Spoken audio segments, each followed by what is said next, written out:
Picchia il sole al 21 settembre e Matera e Teramo senza affannarsi più di tanto nella prima di campionato.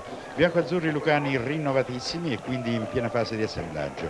Biancorossi abruzzesi con gli schemi già collaudati della passata stagione, con manovre più chiare ma niente di clamoroso e difensori sempre attenti dall'una e dall'altra parte. Per tutto il primo tempo mai squadre in pressing e attaccanti con le polveri bagnate. Scarse emozioni, inevitabile lo 0-0.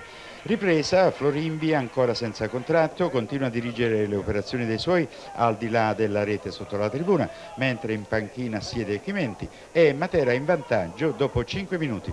Veloce contropiede, maglie larghe della difesa teramana, taglio di Esposito sul centro area e Fida non perdona. Il Teramo accusa il colpo solo per pochi minuti, poi serra le file e tenta la rimonta. Una prima conclusione di Perugini non sorprende della Torre.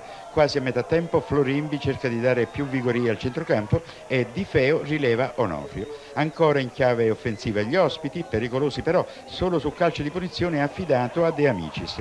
Il caldo fa sentire il suo peso, gioco sempre più confuso e scadente. I biancoazzurri lucani controllano con piena sufficienza le velleitarie offensive abruzzesi e il finale non offre più di tanto. Sono i padroni di casa ad andare vicini al raddoppio 2 volte con Fida.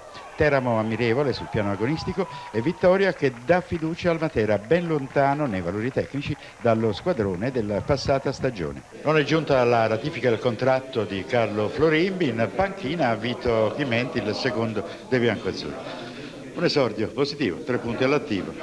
È un esordio positivo per tutti noi, abbiamo cercato di vincere questa gara dal primo minuto, siamo riusciti nel secondo tempo. È importante partire col piede giusto. Sì, è importante partire col piede giusto e approfittare del fattore campo. Oggi siamo riusciti, bravi ragazzi che hanno giocato una buona prestazione. Ricordiamolo, lo svantaggio del Matera rispetto al Teramo di questa squadra rinnovatissima, mentre gli abruzzesi si sono presentati con lo stesso complesso la passata stagione ed è un vantaggio non indifferente. Sì, il Matera è una squadra tutta rinnovata rispetto all'anno scorso, che eravamo già un paio d'anni, i ragazzi stavano insieme. Quest'anno a 15 giorni dal campionato abbiamo rifatto la squadra e hanno dimostrato anche il loro valore di quello che hanno fatto in campo. Diciamo, un po' di tempo ancora per trovare la condizione di qualcuno e poi ci possiamo togliere parecchie soddisfazioni. Occorre anche qualche puntello a questa squadra, Chimenti?